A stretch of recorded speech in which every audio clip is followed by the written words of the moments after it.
يعني دلوقتي باب الهجرة اتفتح والشباب كلّها عايزة تسافر وكلّه بيقدّم على هجرة، وكلّه عايز يسافر برّه، عايز يشتغل له 4، 5 سنين يعمل له قرشين ييجي يفتح بيهم مصلحة وكلّه بيقول لك أنا باسعى يعني.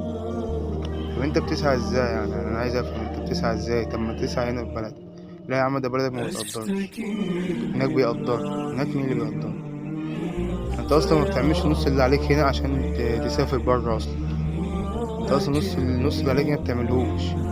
أنت عايز تبقى غني وعايز تتغنى وعايز تفتح مصلحة وعايز وأنت أصلًا ما بتعملش اللي عليك وتقول لي أنا باسعى، تسعى إزاي؟ بتروح تشتغل بس؟ أنا اشتغلت 12 ساعة، كنت باصلّي ولا كنت بادّي ربنا حقّه ولا أي حاجة، أقسم بالله مرتبي كان أقل واحد،